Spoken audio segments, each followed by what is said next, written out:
This is a video I've been waiting to do for months, and it's not hard to see why. Pro versus budget.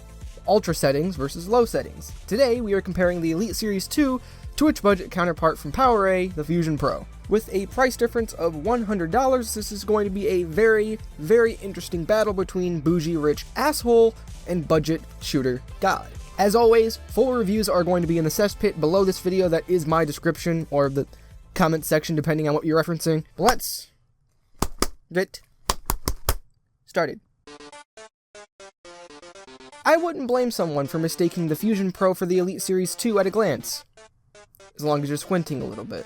Both have soft touch black exteriors, or white if you choose the white Fusion Pro, but realistically, who the hell's doing that? Both controllers are built in their own very unique way, with the Fusion Pro boasting a smaller body design, slimmer bumpers, and a literal ton of weight, like literally 2,000 fucking pounds. It has built-in weights, which is something I've mentioned in my older videos, like my review, and every time I don't mention it in a video, I'm like, oh, the Fusion Pro's heavy, and I don't talk about the weights, there's a bunch of goddamn detectives in the comments, so I hope we don't get that this time around. The Elite Series 2 is not innocent in this situation, though. It's very big, very bulky, very heavy. Then again, that is a wireless controller built off of the stock Xbox One controller design. This is all expected. The Fusion Pro, being heavier than the Elite Series 2, is not excusable. People have told me, yeah, there's no way it's heavy. Yes, it is. It's about 20 grams heavier. And I understand what PowerA was going for, trying to make this wired controller feel more premium, but this is overkill. This is like the epitome of overkill.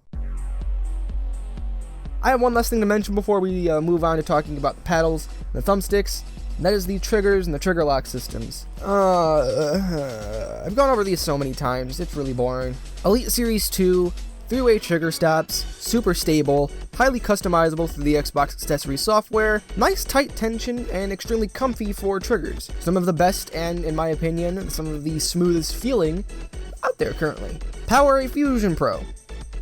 Not the same story. 3-way trigger stops that feel more like 2-way trigger stops, and while they aren't all that good, they do work, I guess. And you can also customize these triggers with the calibration software, and I'll leave that in the description below. But then again, that is a very tedious process that you'll have to recalibrate the controller each and every time if you want to do something like instant triggers by turning your trigger stops on before actually using your triggers in the calibration software. This is something people have brought up to me. It's not something I've done, though, because it's very tedious, again, like I've said.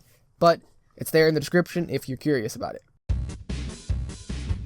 So both these controllers do have swappable sticks, but I'm not going to be going into great detail with them because I've already talked about thumbsticks pretty heavily on this channel before. But weirdly, when it comes to these controllers, I do actually use the exact same thumbstick selection, with the low-rise stick on the left and the high-rise stick on the right, and they both feel very, very, very similar to stock Xbox One controller thumbsticks. Oh my god. Who fucking knew? But the Fusion Pro has very tight thumbstick tension, akin to something like an Xbox 360 controller. So it is quite fast. In fact, it's one of the fastest controllers out there if the Elite Series 2 didn't have adjustable thumbstick tension and it wasn't tighter. Yes, the Series 2 is faster than the Fusion Pro in terms of its thumbstick speed when you increase the tension all the way. When I do this, though, it feels like I'm getting a handshake from Arnold Schwarzenegger, so I avoid it personally. Don't worry, this is a me thing. This is a me thing. Warning, warning, warning. This is an opinion on the internet. Warning, warning. What doesn't hurt my hands are the paddles on these controllers, though. On the Elite Series 2, not the Fusion Pro. Again, ultra settings versus low settings. Super tight, super stable, super tactile paddles that are extremely easy to use even when you're using all four at the exact same time. In comparison to super loose paddles that are extremely difficult to use with all four on at the same time. So I usually end up only using one or two. It's an easy dub for the Elite Series 2 here. No brainer here. Then again, Microsoft did have the Elite Series 1 to experiment with, which did have looser paddles. So this is clearly something you kind of have to mess with a little bit to understand how it works. Hopefully PowerA's next Xbox controller isn't as bad. At least when it comes to the paddle design and how they loosen over time. All in all, both great controllers when it comes to both the paddles and the thumbstick set. Both provide a serviceable experience for like 99% of games, but we have other things to talk about in this video. Because while they are good for games, some intense games are not so good with these controllers, and that's kind of our next category. Both of these controllers have a shit ton of problems, mainly with the thumbsticks and triggers. Oh my god!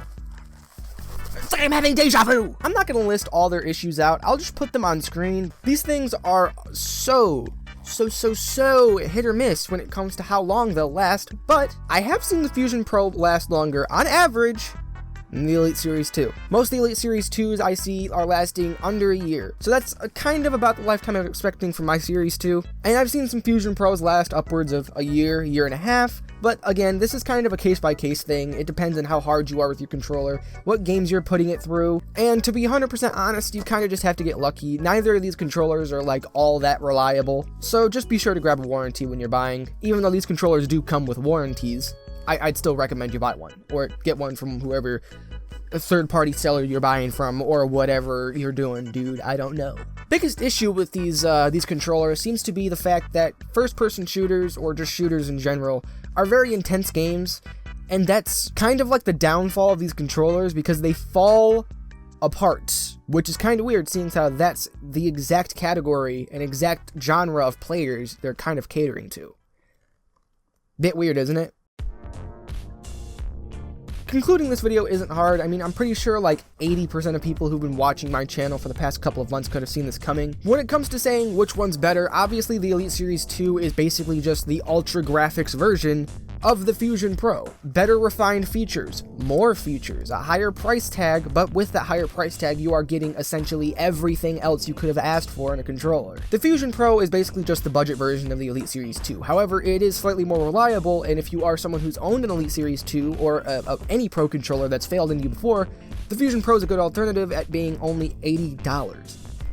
$80. Or if you're a beginner, if you're someone who's just starting out in Pro controllers, wants to get something that's nice and easy, not too expensive, not too complicated, you can remap it on the fly, you don't need any complicated software, nothing. Simple experience, cheap experience, here you go. Now, if you're someone who is like really into features, or have, had other Pro controllers and are looking for more features, the Elite Series 2 might be your cup of tea. However, the Elite Series 2 is a very fragile controller.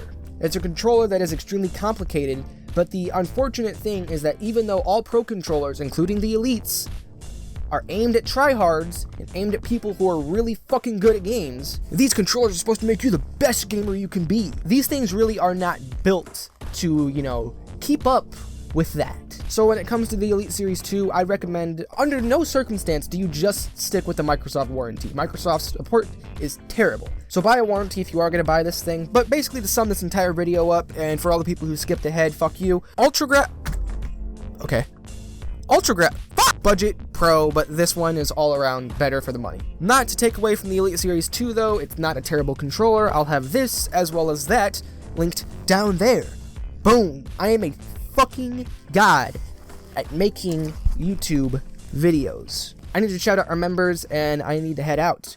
But would like to say 6-month update video coming very soon. Stay tuned. 3-month update video next month. So stay a little more tuned. I'd love to give a huge shout out to our controller player members, JG, Waterless, God, Exocasper, Noah Jacques, Ninzaki, Maynard Lano, Young, Rockstar, Mr. Deadeye, Jinja, Billy Rob Organs, Lincoln Shepherd, Wolfie, Simi Otto, and our newest member, holy shit, Jimmy All in Olive Oil? I am fucking... Bro, what? I love you guys so much. I sincerely appreciate you members, especially you new ones. I've been getting a fuck ton of new members lately. Sincerely appreciate it. And I hope you guys went on to enjoy this video. I love you guys so much, though. I hope to catch you in the next one. Peace.